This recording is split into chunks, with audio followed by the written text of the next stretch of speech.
जैसे ही Iran, Israel और USA की लड़ाई अब धीरे-धीरे करके बढ़ती चली जा रही है, दुनिया भर की बाज़ारों को लेकर के नए संकट पैदा हो रहे हैं, जहाँ पर तेल कीमतों को लेकर के बात चल ही रही थी। अब एआई का एक नया संकट है, स्ट्रेटजिक स्टोरेज की एक नई प्रॉब्लम सामने आई है, जिन देशों के पास कितना स्टोरेज क्षमता है और उसके हिसाब से जिस तरह से यूएसए के साथ जो कॉम्बिनेशंस हैं उन देशों का, उसका भी असर देखने को मिल रहा है। अगर आप अभी फ़िलहाल जब 3 मार्च है, भारतीय बाज़ार बंद हैं, दिन के 11 बज रहे हैं, सवा 11 बज रहे हैं और इस समय जो आपका बाजार है, जापान का मार्केट है करीब 2.5% डाउन है, कॉस्पी करीब 5% डाउन है, लेकिन चाइना की मार्केट में कोई गिरावट देखने को नहीं मिल रही है। हांगकांग में कोई गिरावट नहीं है, लेकिन आपका एसजीएक्स निफ्टी करीब भारतीय बाजारों को 300 पॉइंट नीचे खुलने का संकेत दे रहा है। साथ में कल जब हम बाजारों में क्लोजिंग हुई थी तो बाजार नीचे से काफी अच्छा रिकवर भी की थी। क्या कारण बन रहे हैं इन सभी का? क्या आगे मार्केट का आउटलुक हो सकता है? दुनिया भर के जो बाजार हैं उनके ऊपर क्या इंपैक्ट क्रिएट और होते दिख रहे हैं? जितनी भी लेटेस्ट खबरें हैं उनको हम जोड़ते हुए बिजनेस आउटलुक के हिसाब से आपके साथ एनालाइज करेंगे, इंडिया का फोकस रखेंगे। तो हर एक पहलू आपको यहाँ पर देखने को मिलेगा इस चैनल पे। लेकिन हाँ, चैनल पे अगर पहली बार है तो आप सब्सक्राइब जरूर कीजिएगा। जैसे मैंने कहा कि दुनिया भर में ये जियो पॉलिटिक्स है, बदलती दिखाई पड़ रही है। जो सबसे बड़ी अपडेट अभी तक की आती देखने को मिल रही है वो ये मिल रही है कि जहां पर ब्रिटेन लगातार अभी तक डिनायल मूड में था, कोई भी नाटो देश जो है अमेरिका को सपोर्ट नहीं कर रहे थे, लेकिन आज अभी थोड़ी देर पहले यूनाइटेड किंगडम के संसद में ये बात उठी और उन्होंने साफ कहा है कि अब यूनाइटेड किंगडम की जो धरती है यानी स्थल है उसका यूज अमेरिका कर सकती है कुछ स्पेसिफिक चीजों के लिए, जैसे कि ईरान में जहां पर स्टोरेज है उनकी मिसाइल्स को उसको तोड़ने के लिए और साथ में जहां से वो लॉन्च करते हैं उसको तोड़ने के लिए। तो एक प्रकार से अब जमीन का उपयोग नाटो देशों ने देना शुरू किया है, चूंकि ये लड़ाई बढ़ती जा रही है और दुनिया भर के ऊपर अब एनर्जी संकट हावी होता दिख रहा है। इसका असर आज आपको यूरोप की बाजारों पर भी निगेटिव रूप से देखने को मिलेगा, चूंकि अब ये लड़ाई न सिर्फ बढ़ रही है, जैसे डोनाल्ड ट्रंप ने अभी थोड़ी देर पहले ही कहा है कि ये लड़ाई 2-4 दिनों वाली अब नहीं है, ये लड़ाई कई हफ्तों की जा सकती है। ईरान ने भी बयान दिया है कि वो लड़ाई में लगातार बना रहने की कोशिश करेगा। उनके जो डिफेंस मिनिस्टर हैं उन्होंने कहा है कि जो तेल की कीमतें हैं वो उसको $200 तक भी लेके जा सकते हैं। स्टेट ऑफ होमोस को पूरी तरह से बंद कर दिया गया है और इसके नाते दुनिया भर में जहां अलग अलग जगहों पर वो उन जगहों पे स्ट्राइक कर रहे हैं जहां पर तेल के कारोबार होते हैं। मैंने जैसे कहा कि अभी अगर हम इसको एक एक पहलू को समझने की कोशिश करें तो जो सबसे बड़ी चीज है कि जापान का मार्केट घट रहा है, कोरिया का मार्केट घट रहा है, इंडिया का मार्केट डाउन दिख रहा है, लेकिन चाइना का मार्केट नहीं डाउन है। इसके पीछे कारण क्या है समझिएगा। इस लड़ाई में कल एक नई चीज क्या हुई है? पहली जो नई चीज हुई है वो ये हुई है कि लोगों ने तेल पर ही फोकस किया था, लेकिन यहाँ चीजें एआई की तरफ शिफ्ट कर गई। कल जिस तरह से उन्होंने डाटा सेंटर्स के ऊपर अटैक किया और उसके बाद क्लाउड का सर्विस लगभग 8 से 9 घंटे के लिए बंद रहा, अभी भी वो डाउन है। इसका असर ये हुआ कि दुनिया भर में जहां भी अब डेटा सेंटर हैं, क्योंकि लड़ाइयों में एआई का यूज होगा, ईरान के ऊपर भी यूज हुआ, उन्होंने उसको एक अपने ऊपर हमला माना और उस डेटा सेंटर को उड़ाया। इसका असर ये है कि दुनिया भर में जहां जहां भी डेटा सेंटर हैं, अब वो एकाएक वो देश जो हैं इस टेंशन में आ चुके हैं कि जब भी कहीं दुनिया में लड़ाई होगी उनके ऊपर अपरोक्ष लड़ाई, उनके ऊपर मिसाइल्स आ सकती हैं। और इसके नाते दुनिया भर में जो सबसे ज्यादा डेटा सेंटर हैं वो तो अमेरिका में है, लेकिन उसके बाद यूरोप में है, जापान में है, कोरिया में है और उनको एक नया डर लगा। इसके बाद दूसरी जो चीज है कि अमेरिकन कितना आपको डिफेंड कर सकते हैं। जैसे अगर आप कोरिया की बात करिए तो उनकी जो पूरी की पूरी मिलिट्री है वो इसके ऊपर डिपेंड करती है कि अमेरिका कभी भी कुछ भी होगा। साउथ कोरिया से रोज उनके साथ तनातनी रहती है, लेकिन फिर भी अगर कुछ होगा तो अमेरिका हमें सपोर्ट करने आएगा। लेकिन इस लड़ाई में, ईरान की लड़ाई में ये दिख रहा है कि अगर दूसरा प्रतिपक्ष मजबूत है तो अमेरिका पूरी तरह से आपको सपोर्ट करने नहीं आ पाता है, या उसकी डिफेंस में भी एक लैग रहता है जिसमें काफी बर्बादी हो सकती है। एक इसके कारण अगर आप बात करिए, इस समय कॉस्ट भी 5% डाउन है उस डर के नाते कि एआई को ड्रिवन करते हुए कभी भी हमले होते हैं, अब हो सकेंगे, आगे भी वो प्रॉब्लम बनेगी। और अमेरिका कितना आपको डिफेंड कर पाएगा। जापान में जो बड़ी गिरावट देखने को मिल रही है उसका भी एक बड़ा कारण यही है। बॉन्ड यील्ड वहां पर बहुत जबरदस्त ढंग से रात में बढ़ गई, बॉन्ड यील्ड में तेजी भी इसी नाते देखने को मिली और अब 2.5% की ये जो गिरावट जापान में है उसके पीछे भी यही बड़ा कारण है कि एक अमेरिका एकाएक करके आपको सपोर्ट नहीं कर पाता है और दूसरा ये है कि जो आपके पास एआई है वो प्रॉब्लम खड़ी कर सकता है। एक दूसरी चीज जो स्ट्रेटेजिक रिजर्व की मैंने कही, चाइना में ऐसी गिरावट क्यों नहीं मिल रही है? क्योंकि चाइना डिफेंस में इक्विप्ड है। दूसरा, उसका जो एआई सेंटर्स हैं उसके लिए वो अपने आप को प्रतिरक्षा करेगा। और अब ऐसे देशों में एआई सेंटर्स ज्यादा जाएंगे जहां पर आप को वो देश खुद में डिफेंस में मजबूत होगा। तो जापान, कोरिया जैसे देशों के लिए दिक्कत भरी बात है कि आने वाले वक्त में बहुत सारे डेटा सेंटर उनके क्लोज हो सकते हैं और वो जाकर के कहीं जाकर के चाइना में या फिर वो यूरोप में या अमेरिका में जाने लग जाएं। भारत को आने वाले वक्त में इस चीज का नाते बेनिफिट होगा, चूंकि भारतीय थल अगर आप बात करिए तो काफी हद तक सिक्योर्ड है, बहुत अच्छी डिफेंस है हमारी, लेकिन इसके बावजूद भी हम घटे हैं। तो हम एआई के डर के नाते नहीं घटे हैं कि हमारे ऊपर डिफेंस, हमको एआई का तो लाभ होगा कि अल्टीमेटली बहुत सारे जापान या कोरिया से डाटा सेंटर आने वाले वक्त में भारत आएंगे। लेकिन हमें नुकसान किस चीज का हो रहा है, वो इस चीज का हो रहा है जिसके नाते हम डाउन है, वो हमारी स्ट्रेटेजिक रिजर्व को लेकर के है। जिस तरह से मैंने कहा कि क्रूड को लेकर के बड़ी प्रॉब्लम देखने को मिल रही है और जो यूके जैसे देश अब जुड़ने लगे हैं इस लड़ाई में, उसका मेन कारण यही है कि एनर्जी को बचाना है, किसी तरीके से एनर्जी की प्रॉब्लम को जल्दी से जल्दी रोकना है। क्यों? क्योंकि अगर एनर्जी के प्राइसेज बढ़ेंगे तो दुनिया भर के देशों की प्रॉब्लम बढ़ेगी। अगर हम स्ट्रेटेजिक रिजर्व की बात करें, ये क्या होता है? स्ट्रेटेजिक रिजर्व का मतलब है कि जो कोई प्रॉब्लम भरी समय आ जाए उस केस में कैसे आपका देश का जो एनर्जी डिमांड है उसको पूरा किया जा सके। चाइना इस समय स्ट्रेटेजिक रिजर्व प्लस एनर्जी उत्पादन को मिला लें तो उसमें सबसे आगे दिखाई पड़ता है। करीब 3 महीने का उनके पास स्ट्रेटेजिक रिजर्व है, आज भी उन्होंने ये बयान जारी किया है। साथ में उनकी जो इलेक्ट्रिसिटी है उसका लगभग 40% से ज्यादा उत्पादन अब वो रिन्यूएबल से कर रहे हैं, जिसका बहुत बड़ा फायदा मिल रहा है कि अगर उनके पास क्रूड की कमी भी होगी तो भी उनकी एनर्जी डिमांड बनी रहेगी। और ये भी एक बड़ा कारण है कि उनका मार्केट नहीं घट रहा और आने वाले वक्त में लोग ज्यादा चाइना की तरफ फोकस करेंगे as a investor data center या बाकी जगहों पर जाने के लिए। भारत के पास कितना स्ट्रेटेजिक रिजर्व है तेल को लेकर के? तो 21 दिन का हम टारगेट रखते हैं, 21 से लेकर 28 दिन का हमारा जो है टारगेट होता है कि हम इतना जो है स्ट्रेटेजिक रिजर्व अल्टीमेटली हमेशा मेंटेन करें। उम्मीद ये है, चूंकि ऑफिशियली कोई बयान नहीं आया है, तो उम्मीद ये हम कर सकते हैं कि 28 से 30 दिन वाला रिजर्व हमारे पास होगा और उसको हम मेंटेन कर रहे होंगे। अगर इतना दिन का तेल या इतने दिन का एनर्जी डिमांड हमारे पास है, कोयले को लेकर के ये नंबर काफी कम रहता है, 12 से 14 दिन पर रहता है। अब प्रॉब्लम ये है कि हम इतना ज्यादा रिन्यूएबल पर फोकस्ड नहीं है या इतना ज्यादा उत्पादन नहीं कर पाते हैं अभी। इसका असर ये होगा कि भारत की जो प्रॉब्लम है एनर्जी को लेकर वो जल्दी आने लग जाएगी बनिस्पत की चाइना को लेकर के। क्योंकि स्टेट ऑफ हॉर्मोस बंद है, पूरी तरह से बंद है और अब ये खबरें आने लगी हैं कि तेल की कीमतों में ज्यादा वृद्धि करने की संभावना या ज्यादा वृद्धि होने की संभावनाएं बढ़ती दिख रही हैं अगर ये 2 से 4 दिन और ये लड़ाई चलती है। इस लड़ाई के आगे बढ़ने के पीछे दिखाई तो पड़ रहा है कि ऐसा हो सकता है, क्योंकि ट्रंप ने कहा कि ये लड़ाई जो है 3 से 4 हफ्तों तक भी जा सकती है। लेकिन दुनिया भर के दोस्त चाहते हैं कि ये लड़ाई उतनी लंबी ना चले, जल्दी से जल्दी ये खत्म हो। लेकिन स्टेट ऑफ होमोस पूरी तरह से बंद है, जिसके नाते जो है भारत और चाइना सबसे ज्यादा प्रभावित हो रहे हैं। इनके पास जो टोटल एनर्जी सोर्स आता है हमारे पास, उसका लगभग 80% इसी एरिया से निकल करके आता है, क्योंकि ये सबसे क्लोजर रूट है हमारे लिए। जब इससे राउंड होकर के आएंगे तो 7 दिन से ज्यादा का समय बढ़ेगा।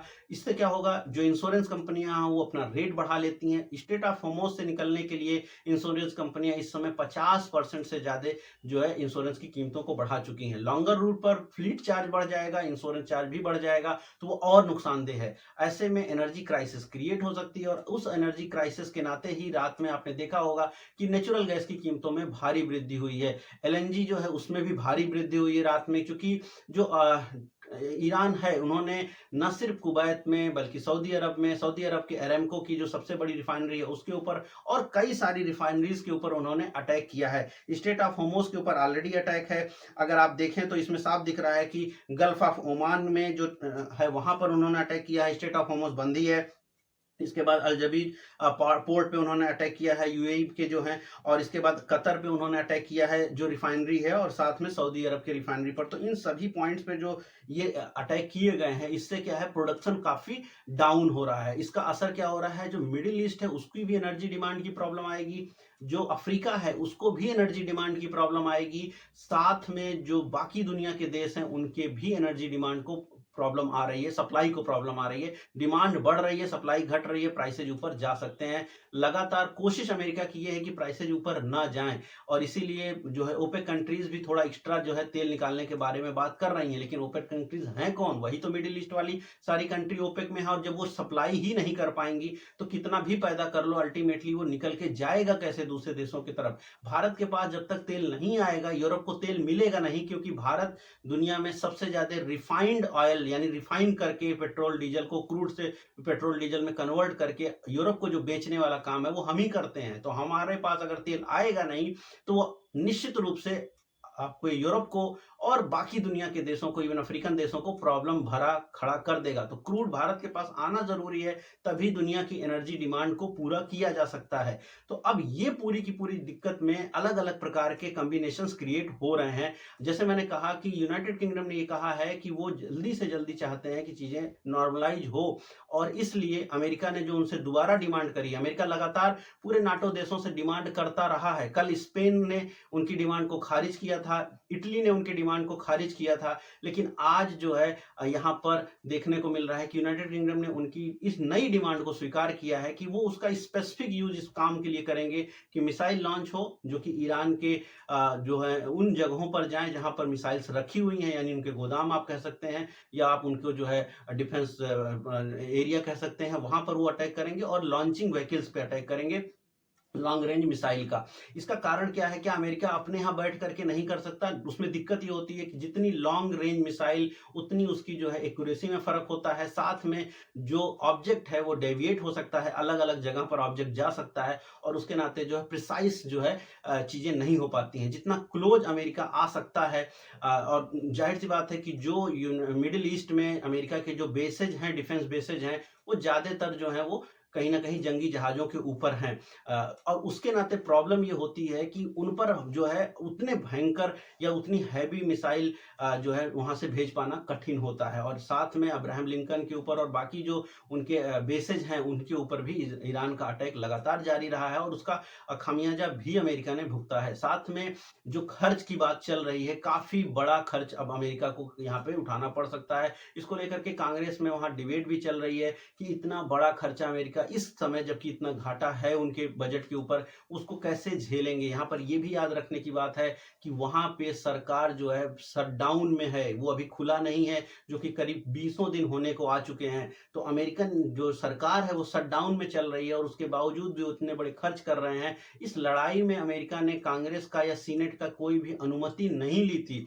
सिर्फ जो है प्रेसिडेंट के 8 जो ग्रुप होता है, जिसको ग्रुप 8 बोलते हैं, उसने ही अलाउ किया था, और उसके बाद वो लड़ाई चालू हो चुकी है। तो इसको लेकर के अमेरिका में खुद का एक बड़ा डिबेट खड़ा हुआ है, जो कि इस लड़ाई के खिलाफ भी दिखता है। तो अल्टीमेटली बहुत कुछ दुनिया भर में हो रहा है।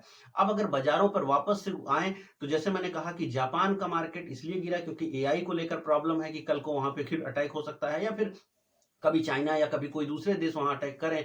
तो चूंकि रसिया और चाइना दोनों के साथ उनके बहुत अच्छे संबंध नहीं हैं, और चूंकि ये लड़ाई न सिर्फ अब एआई को भी देखेगी, आने वाले वक्त में जब भी कहीं लड़ाई होगी तो किसी भी देश में जो डेटा सेंटर होंगे वो अब हमेशा खतरे में रहेंगे। तो एक चीज ये हो गया। दूसरा चीज, स्ट्रेटेजिक रिजर्व बहुत ज्यादा जो है एनर्जी का नहीं है जापान या कोरिया के पास, और उसके नाते भी वो घटे हैं।